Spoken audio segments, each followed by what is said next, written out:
And aloha! Welcome to the first intermission show. Blues against the Kings, and it is a mighty game. So, hey, I'm going to be doing something a little bit different from now on. Something that I'm going to be doing is I'm going to try and post the show, the intermission show, ahead of time.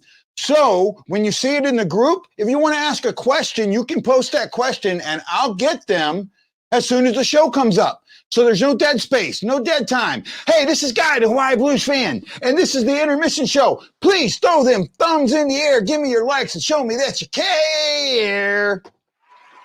Because this is the program that's by a fan, for the fan, and all about you, the fan. Yeah, this has been a really, Husso's been great.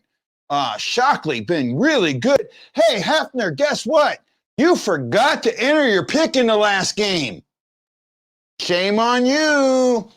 Shame on you. Jason Nichols throwing me a hell yeah. And you know what? I am joined today by the man, the myth, and the legend, Lance Scott from the Drop Hockey Podcast. Lance, what a period that was. Yeah, it was a good period to watch. I was going to ask you, is my mic volume too loud or? Oh, you're good. You're good, buddy. All right. Yeah.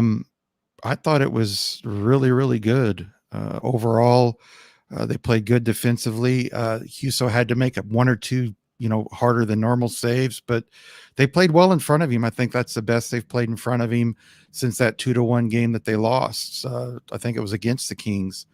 It wasn't only that. You know what I noticed, Bud? The way they came out in this game, very, very sharp, very, very focused, very loose. Did you watch that interview I did with Ashley Weiss? Yeah, but it's been since you put it out. I watched it the next day. One of the things that she said in that was, I asked her, what's something about the Blues that you would want fans to know behind the scenes? She says, when they're loose, they're good. Yeah. When they come out loose, when they're playing, and I talked about them playing soccer, and when they came out, oh my goodness, it was good. John, send me a message. We got to talk about that. Yeah, it was really good. I was expecting a good first period and would have been very disappointed if they wouldn't have had a good first period. But I think both teams played well. It's just that Perron shot the puck and it just barely clipped off the player's stick and went past Peterson. But like I've said, if there's any type of deflection, it's hard to save it. It's a little easier when they're from 25, 30 feet out. You can get a good look at it.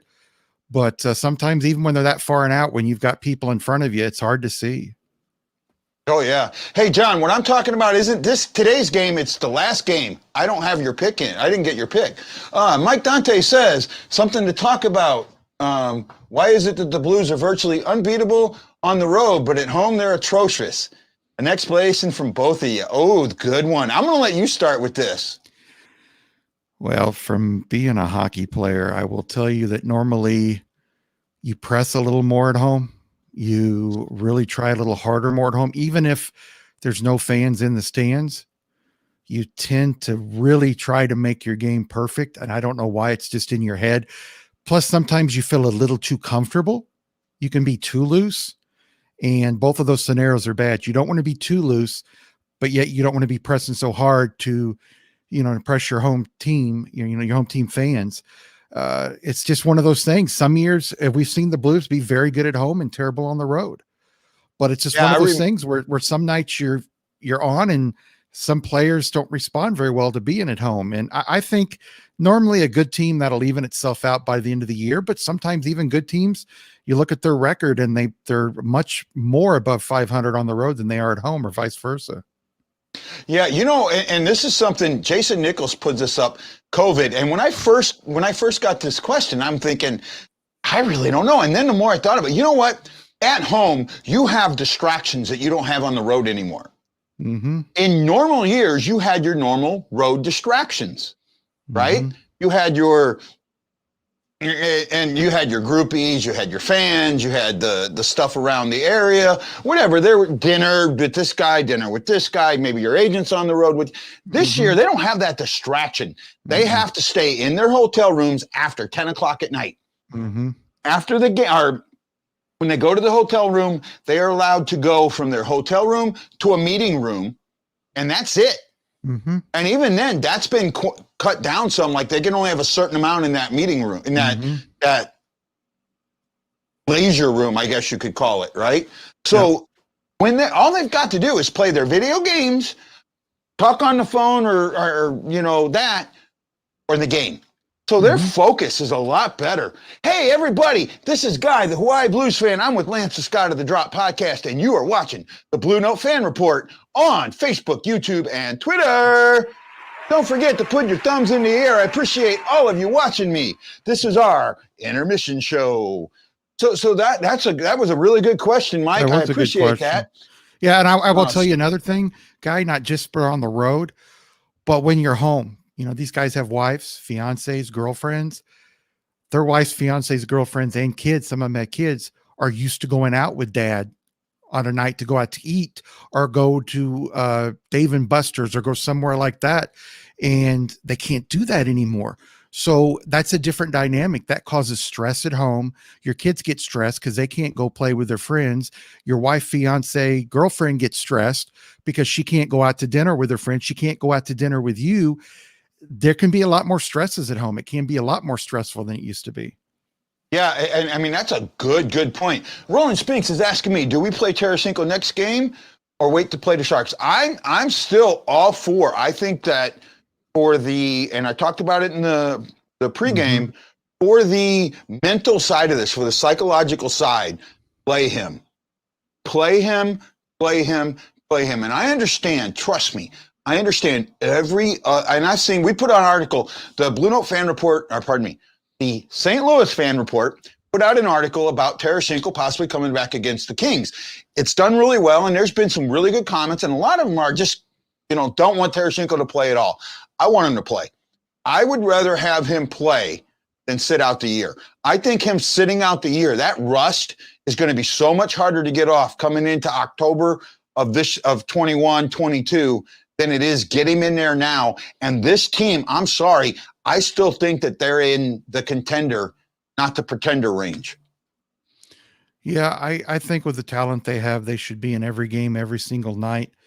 And also, when it comes down to it, I don't know. It's the Blues are going to be in there in the last. Like I said, you may see the top 4 teams only 4 to 6 points apart. So it's going to be a competitive league. I know you and I have discussed we want to see Tarasenko back. Like I said, I've been told since February it's going to be against San Jose or the Golden Knights. If it's at a game earlier, am I going to be upset? No. But I still say the Knights. But like you said, he's not going to be anything but a spark. He's not going to come in and the guys aren't going to go, oh my God, Tarasenko's back. I wish he wouldn't be back yet. No, everybody's going to welcome him back no matter what game he is. I want to be proven wrong. I want him to come back. I don't want players out. I wish he could have come back a month ago and then people could have said, Lance, you were wrong. He come back a month early and I've been great. That's awesome. Yep. Hey, no. So Matt Lowe says that Berube said they had a date for Tank today. I don't know. I honestly don't. I had so much going on. I wasn't able to keep up with Twitter like I normally do. Yeah. And Luke Korick is not at this game. He's not tweeting or anything. He didn't go on the road. So he's taking this game. He's taking a maintenance day, he called it. I kind of like that. Yeah. And like I said, I've been told from the Blues that since February to mark the San Jose or Golden Knights game, if everything went well. So I'm hoping he gets in there, but if he gets in afterwards or before, that's great. Yeah, no, I'm with you, man. And I'm just kind of scrolling through all these notes. Yeah, that's fine. Hey guys, keep this stuff coming, man. This is great. I'll tell you, me and Lance loved your interaction. Before we get into stats, I want to talk about this real quick, Lance. You and me talked about this offline, about the show and about how I was trying to change in the style, and I was going more about the comments and reading comments and letting people know what's going on. I think that now I want to get your honest opinion on that. Do you like, because you've been doing this for a while and you know my style, you know how I am. Do you like that I'm getting more fan involved? Yeah, because it's like with my show. It's like I've told people on here, Send me an email. Tell me what you like about the show. Tell me what you think about the Blues game last night. Tell me what you think about this. Whether you agree with me or don't agree with me, I want to know. And you're taking that to this level with the vlog. And like you said, it's a show about the fans. It's not a show about me and you or egos or anything like that. It's about the Blues and Blues fans. Yeah, hey, I got to say hi to Dre Montez. I know Dre is visually impaired, and I went to high school with Dre, believe it or not, and we forgot about each other and got hooked up through something else. When we realized we went to the same school, we're buddies, man. Dre, and I will get on your show one day, Dre. I promise you, bud. I appreciate you being here, my friend. I really do. Too. Thank you. Hey, I'm trying to keep up with all the comments. You guys are running me through things. So, hey, you know what? I do got to get to the stats. So how about I do that first? Let's do it. While I'm pulling that up, Lance, I want to know what you thought about that power play. I know it didn't last very long, but did you see anything interesting in that power play? I thought the Blues passing was better than I've seen recently on the power play. I thought guys were moving around more on the power play, and I know it was short, but I noticed the Blues made a few adjustments on player positioning, and they had some more answers there when the Kings would press them. Because, you know, a lot of times when the Blues get pressed on the power play, they tend to fall apart. They like to play against teams that kind of set back a little bit and get into that D setup for the penalty kill. But to me, they looked, I don't want to sound stupid, but to me, it looks like they actually practice it a little bit better, or they've been doing something on it. Yeah, I'm with you. I kind of saw that too. It seemed, and what I caught right away was how fast it clicked. Yeah. Absolutely click fast. So the Blues are up 1-0. David Perron on a power play goal from O'Reilly and Shin at 2:08 of the first. This is the second game in a row that our boys have scored the first goal. Hey, let's lead this thing from start to finish. Now, here's an interesting stat for you. LA has taken 12 shots. The Blues have only taken 6. Yep. 1 goal on 6 shots. I will take that, my friend, all day long. What's going on here? This is I go. My thing locks up on me. So I'll hold up and I'll try and get you the rest of the stats here in a second, everybody. No, this has been a game that I think we have been waiting for our Blues to play. Right? Yeah, and like you and I have said, if they play like this every game, and you and I have talked about it, if they play their game every game, they can beat anybody. They can play against the best. They can beat the best. But with the talent they have and how Berube structured the team, they have to play the game for the most part heavy and then get offensive opportunities off of defensive stops. They have to start with that at least, and then they can kind of play on the offense after that. But when this team does it, you know, a lot of people say their team's the best, but this is one of the best teams in the NHL when they play their game. When they don't play their game, you can definitely see it, and they're not one of the best teams in the NHL. Yeah, hey, this comment on Thomas, he's down to 3 weeks now, so much closer. I got some real quick comments I want to get to. Oh man, you guys were jammed the comments. Dre was telling me that he loved the song, loved the show. Said my man, we appreciate it. Dre Montez says trade Tank. I don't know about that. I'm not on that one, my friends. Marianne Holmes, hey guys. Chris Shockley, I like it because I don't have anybody to talk hockey around me. Chris, I'm here for you, baby. I'm here, man. Still need more shots on goal. I'll agree with you there. This is awesome content, and I love listening to you guys during and after the games. Appreciate it.